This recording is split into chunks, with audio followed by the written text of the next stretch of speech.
morning, ladies and gentlemen. I am completely out of breath. I've just been running. It's impossible to get a taxi in Prague in the morning, I've just discovered. So good evening, my name is Dominic Frisby. Give me a cheer if you know me. Thank you, Mum, thank you, Dad. Give me a cheer if you don't know me. The rest of you can fuck off. So I wrote one of the first, how does this work? I'm a writer, I've written many books. I wrote, I think, what is the first book about Bitcoin from a recognized publisher in 2014. My mother says it's the best book about Bitcoin. Richard Branson said, read it and glimpse into the future, although I'm not sure he actually read it. I also wrote this film, which many people might have seen, Four Horsemen. It was a very big internet film a few years ago. And during the lockdown, I'm sure some of you saw this, I got a projector and I went around buildings in London in the middle of the night and projected messages on the... Oh, this is the wrong slides. Okay, never mind. Okay, so let me ask you to look at this picture here. And we have 6 of the greatest people in history. We have William Shakespeare, the greatest writer that ever lived, Isaac Newton, the greatest physicist that ever lived, Beethoven, the greatest composer, Isambard Kingdom Brunel down there in the bottom, the greatest engineer, Michael Faraday, the greatest chemist, and Alan Turing, one of the greatest computer scientists. Now, I want you to look at all these people and think to yourself, what do they have in common? And the answer is massive foreheads. Now, I've got some pictures of some greats from cypherpunks and from Bitcoin, and I want you to look at these people and ask yourself the same question. Look at all those foreheads, ladies and gentlemen. We have Hal Finney, inventor of Bitcoin, massive forehead. Nick Szabo, also the inventor of Bitcoin, another forehead. Adam Back, look, his is absolutely enormous. Elon Musk, Adam Back invented Bitcoin as well, by the way. I've put Elon Musk there because he invented Bitcoin too. Massive forehead. Brian Armstrong, absolute whopper. Now you can see Michael Saylor there. He combs his hair across his forehead to hide it. But if you see, he's just like Alan Turing down there, a similar technique to hide his forehead. And then, of course, we've got CZ, another whopper, and then in the bottom there, an alien with a massive forehead.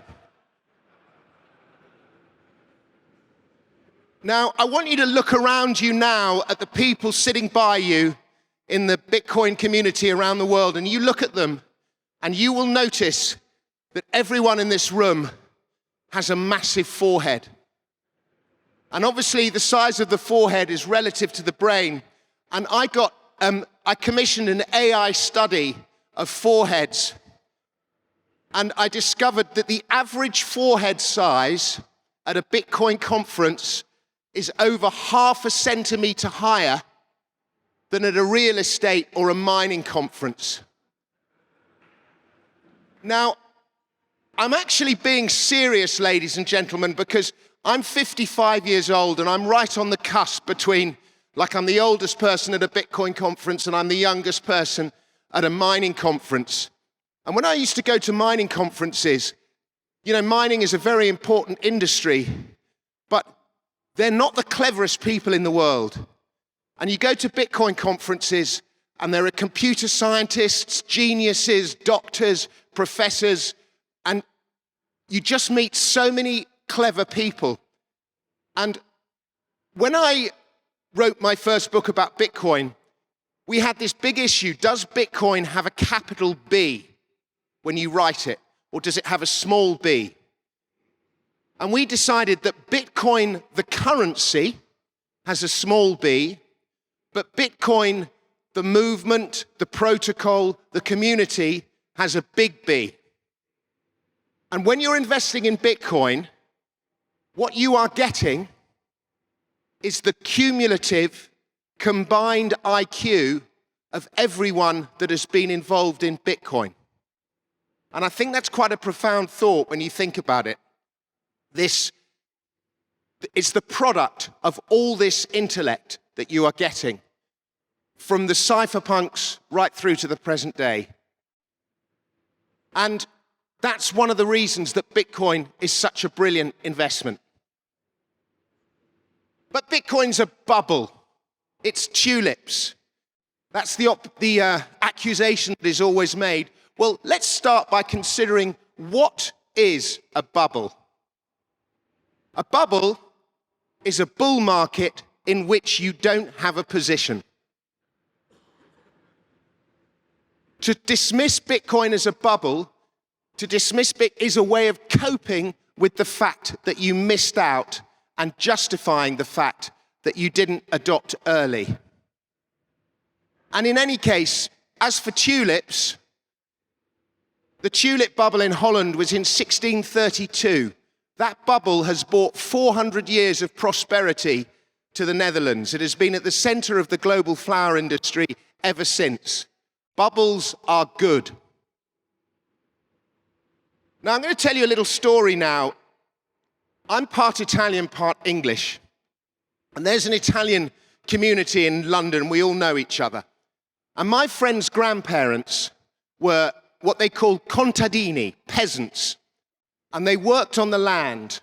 They were what's called mezzadri. The English word would be sharecroppers. And basically, they were the descendants of the serf. Do you have serfs in the Czech Republic? Did you have them? Serfs were like the descendants of slaves. And they were tied to the land, and half the week they would work, were allowed to work for the landowner, and half of everything they produced, they had to give to the landowner, and the other half they could sell. And that's how they made their money. And they had been doing this for hundreds and hundreds of years. And then in the 1960s, Mum and Dad came to London, and they worked as waiters in London. And in those days, waiting was a cash job. And so you didn't pay any tax. But the Italian lira was one of the worst currencies in the whole world. They kept having to print zeros. And at the time, the English pound was a relatively strong currency. And so they were working and earning a strong currency in the UK. And after 3 years, just 3 years, they went back to Italy, and with the money they had earned, they bought themselves an apartment. And they were the first people in the entire history of this family to own any kind of real estate. For centuries, they'd just been sharecroppers on the land, contadini. And they carried on working in the UK and saving, and eventually, after 6 years, they bought the land on which they had previously been mezzadri. They totally transformed their social status and the social status that had been in place for generations. And they did this by one simple mechanism. They worked and saved in strong currencies, and they spent in weak ones. Now, pretty much any fiat currency you care to mention today is a weak currency. Obviously, some are better than others, but most of them are rubbish. And we have Bitcoin and we have gold, which are both strong currencies. And so the message of this story is, even if you earn in rubbish currencies, transform your money as quickly as you can into strong currency and save in that. And over a few years, you will transform your social status, even if you have a shit job. That's my newsletter, and you should all subscribe.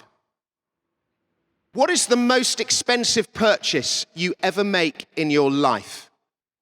Somebody shout out the answer. I can't hear. Apart from Bitcoin. Real estate, there we go, your house. Everyone says that is the most expensive purchase you ever make in your life. You are wrong.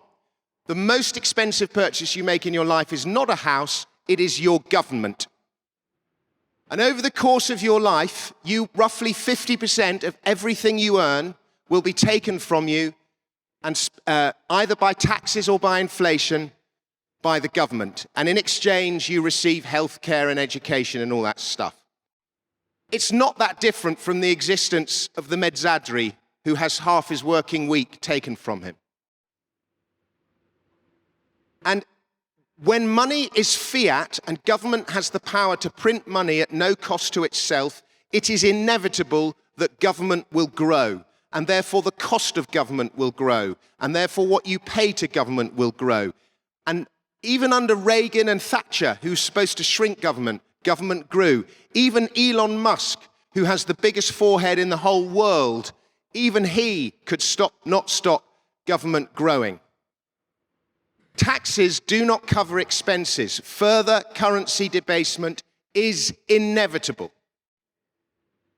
Now, at the moment, roughly 50% of government revenue around the world derives from income taxes. But the tax system was designed around a different economy and a different age. It was designed around the physical economy, where one person went to work in one place, where goods crossed clearly defined borders. And governments have struggled to tax the intangible economy. It struggles to tax Google. Where is Google? Where is the IP for Starbucks? Is it in Holland? Is it in America? It struggles to tax the intangible economy. And that is putting pressure on it, just as it is growing. Now, what is the world's fastest growing workforce? Does anyone know this? Absolutely right, the gig economy, the freelancer. I look around this room, how many of you, put your hands up if you're freelancers or you work in the gig economy? Well over half of this room. It's growing at roughly 20% annually, accelerated during COVID, more and people doing odd jobs, little contingent work. By 2030, it's going to be roughly 50% of the workforce. 50% of people will have some kind of gig. And in 2035, the population will be 9 billion people around the world. 6 billion will be workers. Half of that, that means there will be 3 billion people in the gig economy by 2035. 3 billion. The traditional relationship between employer and employee is dying. We're all working for ourselves. Here's the thing. Gig workers pay less tax. The people, they're harder to tax. Either they avoid tax or they accidentally don't pay the right amount. It's just harder to collect taxes after the event rather than deduction at source. And that's going to put even more pressure on government revenue, which means the collection of taxes is going to get even more aggressive. Now, within the gig economy, which is the fastest growing workforce? Does anyone know this? The answer is the digital nomad. This workforce is growing at 10 or 15% per year. And people are just leaving home. They don't like what their governments are doing. They don't like high house prices. It's easier. It's able to travel. The most expensive purchase of your life, your government is removed. People go where life is good, where the weather's good, where houses are cheap, where taxes are low. The internet is a borderless economy. The digital economy is borderless. And workers are becoming borderless too. And guess what? Most digital nomads use Bitcoin and crypto more generally. That's millionaires and billionaires in the UK since taxes got very aggressive in the last 4 or 5 years, where everyone is leaving the UK. The UK, the only country in the world that has more millionaires leaving is China. And the UK has 1/20th of the population of China. But since taxes got aggressive, the UK exodus of millionaires is second only to China. It's incredible. And that's what happens the more aggressive tax collection gets. People who can just leave. And it's not just millionaires. There are 8 billion people in the world. 7 billion earn less than $40 a day. Incredible thought. But it is now possible to go further and faster thanks to planes, trains, cars, automobiles. You can almost go around the world in 24 hours. Not quite, but almost. We have better transport than ever before. We have more people, and the whole world now has a smartphone. And the smartphone has created FOMO. Everyone is looking at their smartphones and seeing better lives to be had elsewhere.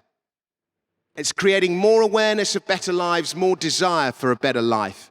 The whole world has FOMO, and it's easy to move. The whole world is on the move, ladies and gents, and it's going to be very, very hard to tax them. Now, if only there was a borderless money for this new borderless workforce. The mass adoption of Bitcoin is inevitable. It scales on a way that fiat currencies do not scale. Fiat currencies are limited by their borders. The pound is never going to be the global reserve currency. The euro is never going to be the global reserve currency. The dollar is stealthily trying to become the global reserve currency with this mass adoption of stable coins that's going on the quiet. But Bitcoin is way, way more scalable. I can send 1 sat. I made a payment of 1 sat yesterday to somebody. That's 1/20th of 1 cent, something like that. And every day I follow a Twitter feed called Crypto Whale, and you see billions of dollars being exchanged. Bitcoin has way, way more potential than any national currency. And the problem with US dollar stable coins is that it means that the US can export its monetary policy. All the same problems apply. It doesn't apply to Bitcoin. The nation-state model, as we know it, ladies and gents, is designed around these not so ancient tax systems. 200-year-old tax systems came after the Industrial Revolution, designed around the physical economy. When taxes go, when the governments are unable to meet their tax payment, their expenses with their tax revenue, they eventually go bust, and we are in this process. It is a slow-motion process. The nation-state model relies on taxes, and as I've described, there is all this pressure on taxes coming. It is crumbling. National currencies will die just as the nation-state will die, ladies and gents. And that is almost everything I have to say. We have a couple more minutes. I did that presentation so quickly, ladies and gents, because I was late, but I got through it in the end. I'm going to be signing my books over in the far corner immediately after this presentation. So if anyone wants to come and buy one of my excellent books or one of my CDs or anything like that, I will be over there signing copies. During the lockdown, I got a projector and I projected subversive messages onto buildings around the UK. We projected Bitcoin fixes this onto the Bank of England at one point, money printer go brr, and I was going to show you some slides of all the projections that I did, but for some reason those slides have got lost, so I can't share those with you. But in any case, I do hope you've enjoyed this presentation, and as I say, I'll be over there signing books, and the mass adoption of Bitcoin is inevitable. I urge you to jump on board, to embrace the combined IQ of this space and to benefit from it. Every time somebody tweets about Bitcoin, does a podcast about Bitcoin, mucks around with the code, sends a Bitcoin, it all contributes. And it is this most incredible movement, and it is going to take the world by storm. And it is not a bubble. It has all the features of a bubble without being an actual bubble. And life, the universe, has been very kind to us to give us this opportunity in our lifetimes, which is Bitcoin, and we should be very grateful for it, and we should save in it. Don't save in fiat currencies, save in Bitcoin, and you will transform your social status. Ladies and gentlemen, thank you very much.